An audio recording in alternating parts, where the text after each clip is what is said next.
very carefully, you can hear the Islamic call to prayer behind me. This is Friday, and it's Eid celebration, and some aspects of New York City started celebrating Eid as well as Chinese New Year within the last couple of years. We've been celebrating it, and the thing about it is, it's a day off for a lot of New York City workers. It's a day off for a lot of people who, in corporations that, what is it called, that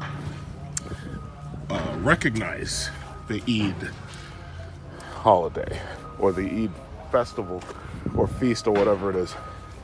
So as you can see, I'm here washing off this Cadillac so I can review it.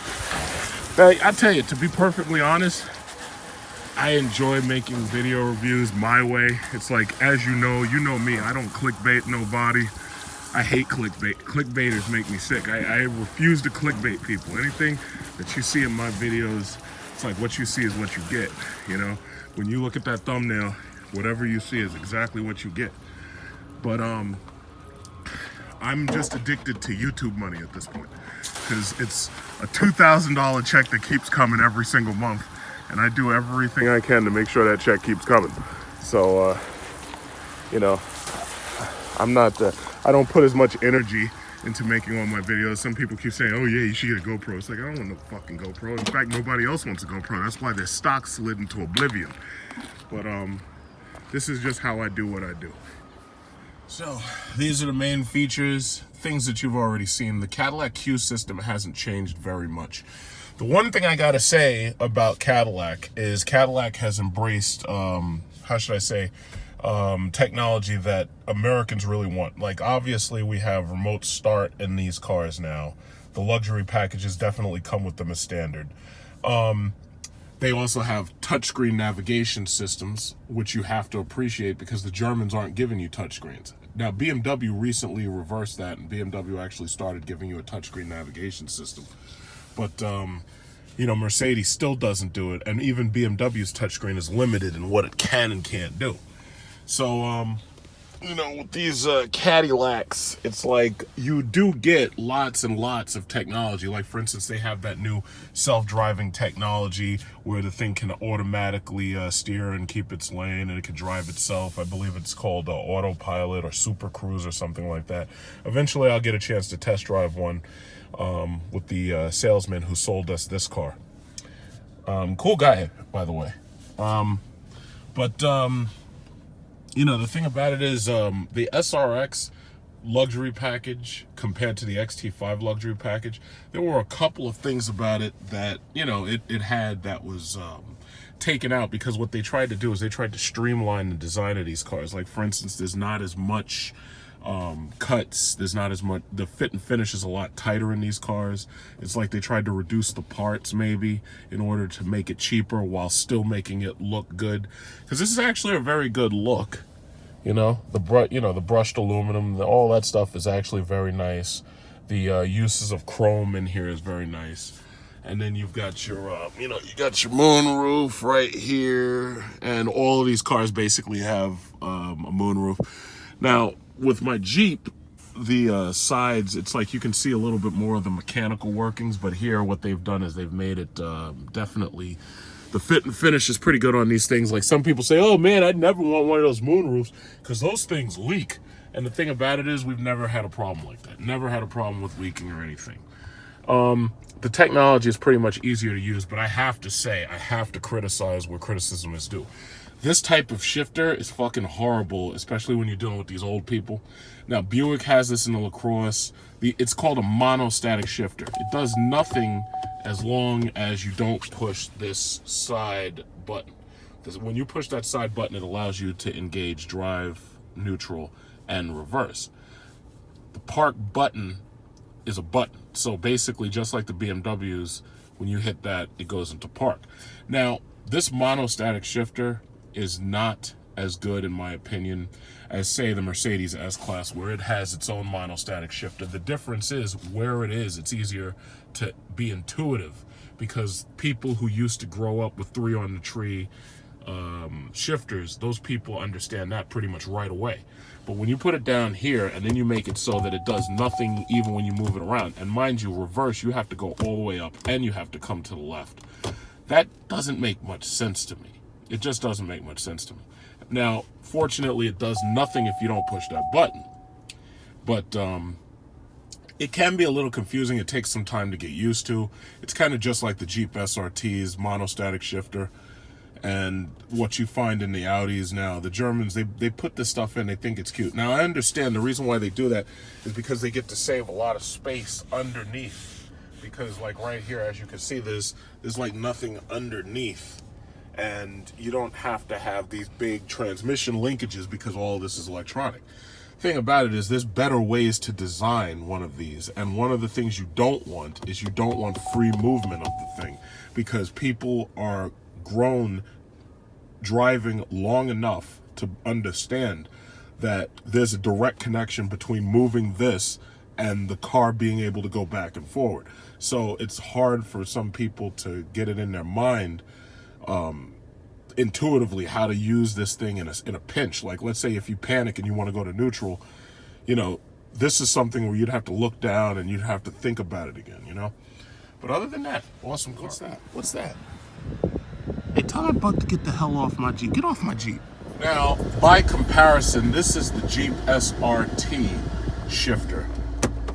It goes, now, strangely enough, they didn't program it so that it won't move if you go from drive to reverse. Sometimes I find myself accidentally hitting it and it just goes into neutral, but you still have to hold this button to go down to drive.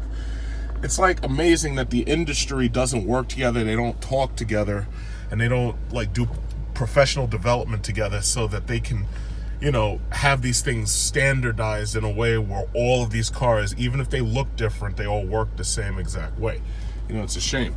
But basically with this car, if you just nudge it like left, up and down, I say, you can see automatically that it goes from sport modes to drive mode. Sport mode makes it react faster. So basically, you know, it's like that puts it right into drive, and that makes it so that it's how should I say, it's able to go to the different gear selections, and it's able to, you know, do the throttle response a lot faster. But I really wish the industry, you know, they even if they're competing, that's all fine and good, but perhaps that's the reason why we do have to have automobile regulations. Because the thing about it is, with the laws and regulations, they would make it so that these monostatic shifters have to meet a very, very specific standard. And if they have to meet a standard, that would create a way so that these things would never, ever be made in a way where you could accidentally put it in the wrong gear, like Anton Yelchin. Basically, it's like, one thing I've been noticing, all of these new cars, they're damn near copy-paste clones of each other. I mean, they're all coming with like the same damn V6. I mean, yeah, there's slightly different displacements, but for the most part, you know, you're basically getting all-wheel drive, and you're basically getting, you know, less than 300 horsepower on average. So these things, it's like most of them resemble each other. The RX series Lexus, these GMs, the Buicks, they all are basically giving you like the exact same thing.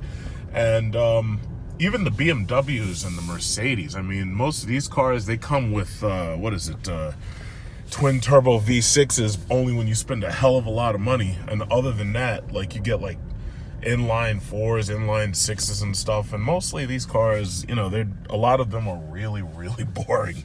And, you know, only when you spend some boku money do you really get an exciting ride, you know? But the thing about it is, I guess, you know, it's really funny. When I was a kid, they used to talk big about, oh yeah, it's so quiet. Well, now all of the cars are quiet because you don't have anything under that hood. Like, you got sound deadening material up the ass. You've got triple laminated glass windows, and you can't hear a damn thing that's going on inside most of these cars now. It's like when you're inside these cars, you don't hear anything. So noise isn't really a problem anymore, you know? But for the most part, big, spacious, very comfortable, you know, Very, very, very comfortable. And thus far, my mother loves her Cadillac. Thus far, so as long as she likes it, that's all that really matters. See, me personally, it's like a car like this. It's like I couldn't be extremely happy with this car, not unless I got it absolutely fully loaded and was willing to simply accept the fact that like the a regular 3.6 liter V6 is all the power you're getting in it.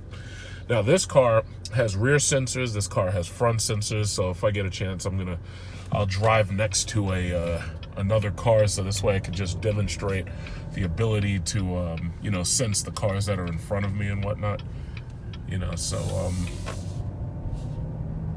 Yeah, but I mean, there's not a whole, that's the whole thing, I'm at a loss for words because there's not a whole lot to talk about. I mean, it's, to tell you the truth, these cars actually seem to kind of feel less special than the SRX, and it's amazing I could say that. You see this Buick right in front of me?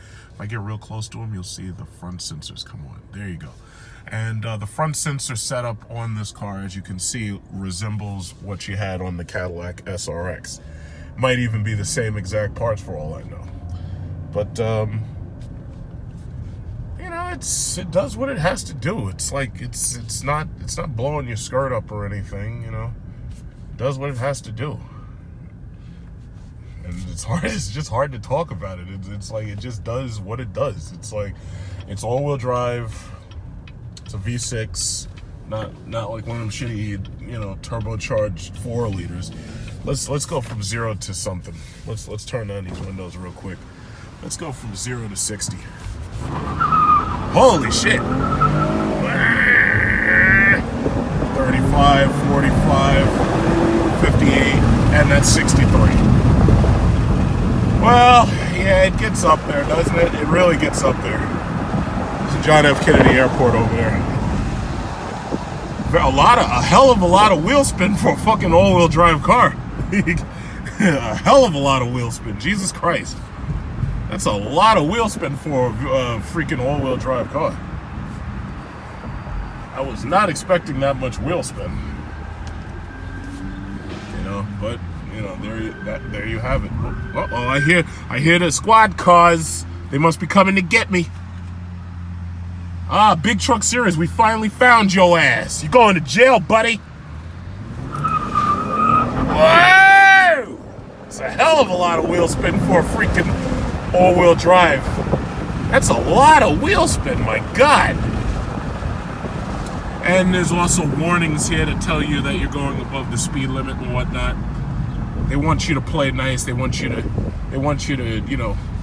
do what you're told to do and everything. But see, SRT ain't like that. SRT says, oh, you want to go 150 miles per hour in a 44 mile per hour zone? Well, guess what? Now you can. You see, this is what happens when you have a really cool car and you're in New York City. You get pulled the fuck over. Yeah, that's right, bro. You should have obeyed the law. I am the law. Yeah, you should have obeyed the law. You wouldn't be busted. It's like Grand Theft Auto out here. But yeah, I mean, that's the thing.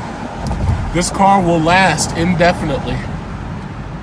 And because of the fact that it's got, the lease agreement, all you got to do is just take the thing in and the oil changes are actually free under our lease agreement. Oil changes, is that a Hellcat? No, it's not. No, it's a 392. The oil changes are free, and the only thing you really have to pay for if you wear them out is the brakes. So that's good. So the oil changes are free. Certain other levels of maintenance, like I can roll the windows up because as you can see, there ain't that much engine noise. But yeah, it's like it's hard for me to talk about this thing because I tell you, it's so you just hit right there automatic and you let the car do everything for you. Now, as you notice, this car has start-stop technology. For the average soccer mom or older woman or whatever, or grandma or senior citizen who would buy one of these, it's like the start-stop technology won't even be noticed because for the most part, they're not racing anybody. They damn sure ain't racing me. But They ain't racing nobody. So start-stop technology, you're saving gas. It's like, instead of you, like me, every time people watch my videos, you notice my gas tank is fucking empty, because that's what happens when you're driving at 100 and something miles an hour average. My gas tank is always empty, and that's just what it is. I get 10 miles to a gallon, and I just honestly don't give a fuck, because I love my SRT Jeep. But if I had to drive a really, really long distance and sit in this kind of traffic regularly, yeah, I could do something like this, because I can't race. I mean, I can't drive as fast as I want, because I'm sitting in fucking traffic all day. So you see this New York traffic. This is why a lot of like cool cars, like nobody really has like race cars here, because like we're sitting in fucking traffic all day. Look at that 392. Look at that bad boy. Look at him. Look at him. As fast as that car is, it's forced to sit in traffic. That's a goddamn shame. Fast as he could be with his 392, he's forced to sit in this bumper to bumper traffic. Oh, okay, no, I don't want to get over. Yeah, but there's a lot of autonomous features already in these cars. Like, these things can brake themselves, and if you wait and you get the newer models, there was some thickness. If you wait and get the newer models, you can get the ones where they have the ability to, they have like the Super Cruise, Cadillac Super Cruise in them. The CT6 already has it, and they're going to put it in most of their other cars, because for the most part, they are catering to that luxury limousine. And yeah, you see, you can hear that Chevy. It's too bad it's a slow Chevy with a loud muffler, because if it was a fast Chevy with a loud muffler, then it would be cool. But, not everybody has race cars here. So, yeah. And the thing about it is, this thing kind of takes the energy out of me, because it's just not that, it's not that wild. This guy's got the muffler pointed at me. They couldn't even point the pipes out the back. Another GM car here. Uh-oh, we got the Subarus out here. Holy shit. And me without my monsters. Got a Subaru and BMW X6. Is this that same guy? No, it's not. It's somebody else. This guy must obey the law. That's why he didn't get pulled over. Oh, looky who we are. Look who we have here. The RT. Look at that. That's a monster right there. 345 Hemi. Look at him smoking a cigarette and shit. Doesn't he know that cigarettes cause lung cancer and emphysema? Smoking a cigarette.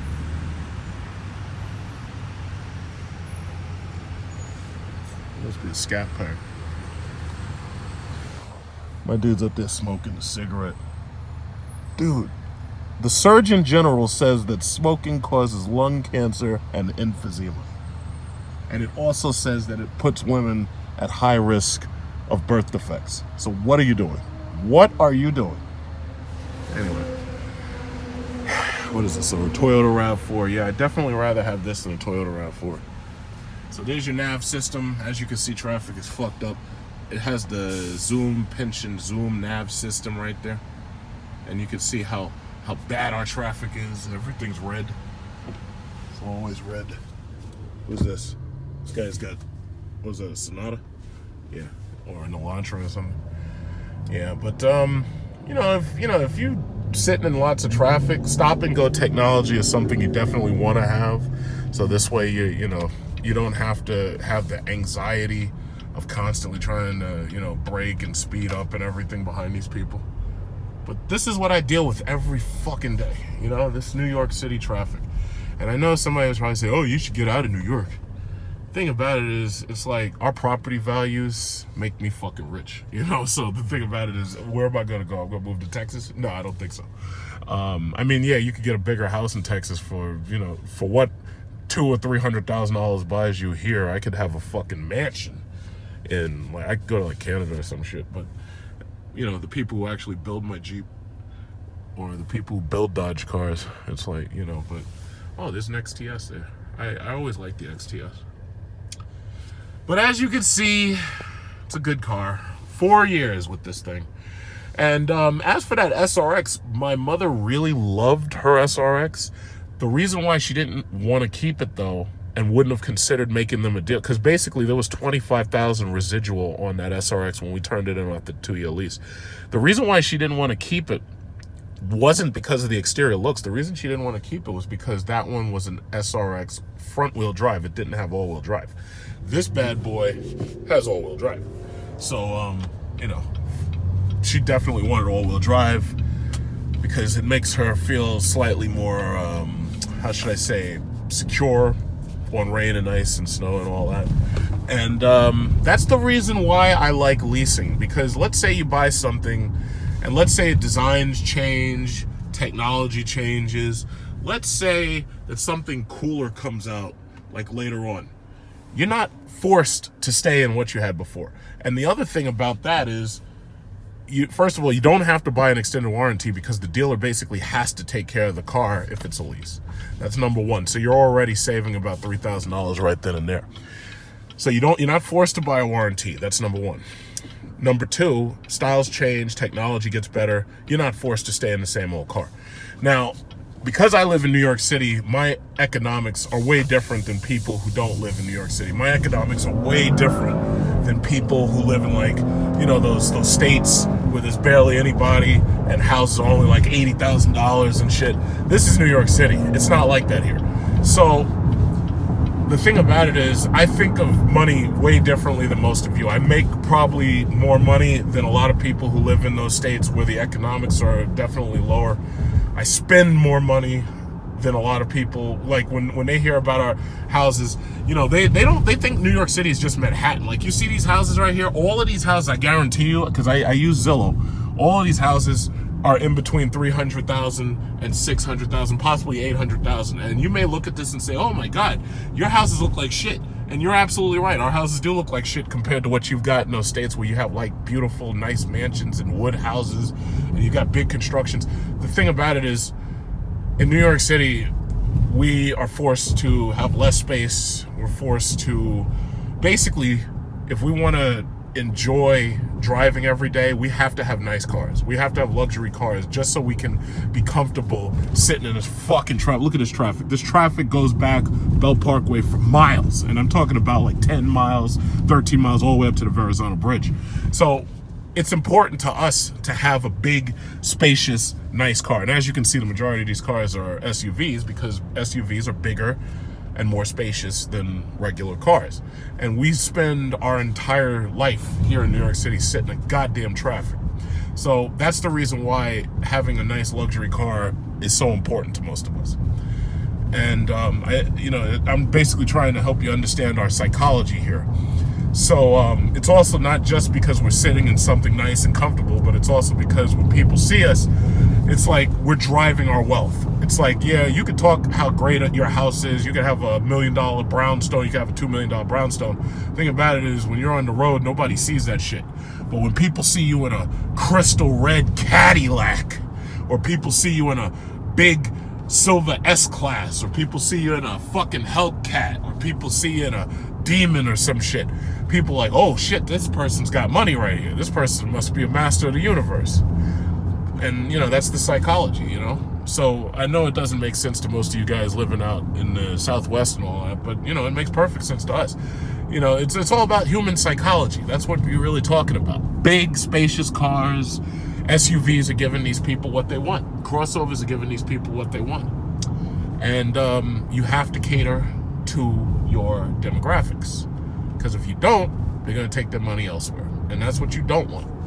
You know? Anybody who builds a big, spacious car that has a decent enough engine that it's not slow like a fucking tank, they're gonna make sales. And it's just that simple. Come on over, goddammit. I would have flown past you if I had my SRT, but obviously I can't do that because I got this GM slow-ass, snail-ass car, like the Chevy Snail Blazer. So, anyway. Yeah, see, like here in New York, it's like you can have a Nissan Sentra, and that's enough to get you around, you know? But not for me. I'd never buy a Nissan. Nissan will never get a check from me. I can promise you that. I can promise you that. They'd have to give me a GTR for me to even give a shit. They'll never get a check from me. And then there's this Range Rover right here. Range Rover had to make their cars smaller and cheaper in order to get these sales, because the thing about it is, those big Range Rovers, them things are like $130,000 now. It's like most people ain't got that. They're not spending a fucking mortgage on a damn SUV, you know. So every now and then you see a couple of Velars, but you don't see that many of them. You know, they're very rare. You'll see more S-classes here than you see Range Rover Velars and all that. You know, these gentrifying hippies have some of them, but you know, a lot of them, they're trying to escape Long Island because the commute in and out of New York City is killing most of them. And when I say killing them, I mean it literally, because some of them go to sleep while they're driving. They hit a fucking pole or a tree. So, you know, that's just that. So some of them rich kids, they got them, you know. But every now and then you see them get into fatal accidents because these commutes are these commutes are brutal. Here's an SRX right here. Beautiful car. I got the automatic lamps on. Got my. Basically I'm in a bubble. I'm keeping everybody a certain distance away from me, and I got the front sensors, back sensors. It's all cool. It's so cool. You know, I'm a little disappointed that I can't put radio music in here and review the radio because YouTube will censor my video. So I just have to do what I can, you know. But I'm pretty sure you get the gist of it. It's a comfortable, big, spacious. If you are a person who's interested in the SRX or the XT5, let me tell you, the XT5 is more comfortable for me to drive because it's more spacious in every dimension. It's got more spacious headroom. It's got more spacious leg room. It's got more spacious thigh room, shoulder room. It's more spacious, it's bigger. And if you're interested in getting one of these, I would skip the SRX and I'd go straight to this. Now, if you are a person who doesn't have a lot of space needs, then yeah, maybe that SRX would be good enough for you. But me personally, I like the XT5 more. And you know, it's like, you know, it would be so nice if they were able to put all the technology of the CT6 in this. Like, for instance, if they gave you a Bose pan array, and if they were able to give you the, I know they're going to put Super Cruise in these things so that these things can drive themselves in traffic. But if they were able to do that, you know, that'd be fantastic. But what I would like to say, Cadillac, is you need to get rid of this fucking shifter right here. I mean, yeah, I think you think it looks cute and everything. Problem is it's unintuitive, especially I gotta push up and left to go in freaking reverse. That just doesn't make any goddamn sense. You know, it would have almost made more sense for reverse to be a button, but like the park button right here. But I have to say, of all the things about this car, that's the one thing I don't like. This push button shifter. Don't like it. You know, so that's about it. I mean, there's not a whole lot to really say, you know, but I have to say I can endorse this car. If I was going to give it like a Doug score or something, which, you know, as far as I'm concerned, his scores are horribly inflated in certain ways, I would say that I'd give this car right here a 4 out of 5. You know, I'd say the styling, I'd probably give it about a 4 out of 5. I'd say the interior comfort, I'd probably give it about a 5 out of 5. Cargo capacity and whatnot, I'd give that about a 5 out of 5, especially in its class. I mean, it's a pretty good car for its class. And luxury, I mean, you know, if you get this in the lighter colors, it's more luxurious, but it gets dirtier quickly. But it has all the features that you expect. It's all copy-pasted features, basically, you know? So I would say, you know, as far as luxury, I'd probably give it a 4 out of 5. So I'd have to say the Doug score average is about a 4 out of 5. Now, when it comes to acceleration, they're giving you a V6, 3-point-something V6. It doesn't really matter. It's less than 300 horsepower when it comes down to it. So I would say that the acceleration for what it is probably about a 4 out of 5. Now, where I will give like people like Nissan Infiniti credit, they get a lot of power out of those engines.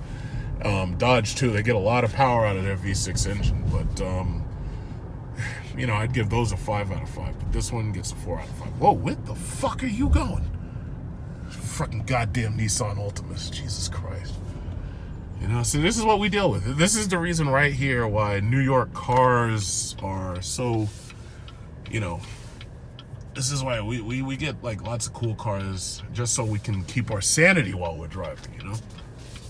But, oh, this guy's trying to turn. I don't want you turning into me, you bastard. Yeah, so that's that. Yeah, and it's a pretty color. It's a really pretty color. You know, this is a woman's car, basically. It's a chick car. You shouldn't ever see a man drive. This is a man's car right there. That Jeep Grand Cherokee, that black Jeep Grand Cherokee, that's a man's car. This is a chick car. This is a woman's car. This is a senior citizen cruiser. You know, it's really good on gas, and it's so quiet and it's so docile it'll put you to sleep. But yeah, that's all I basically have to say about it. I like it, and as long as she likes it, that's all that matters. You know, some people criticize me. Oh yeah, not everybody can buy an SRT, so why you keep mentioning SRTs? Oh, you're bigger than the average man. It's like, why you keep talking about interior space?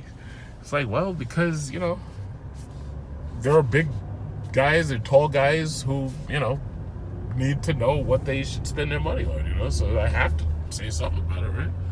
If I don't, then they won't know what they can buy. Yeah, come on, right out there so I can run your hippie ass over. This nice red caddy. Yeah, but it's nice. I mean, it's nice. I like it. It's good enough. It's good enough, and as long as she likes it, that's all that matters.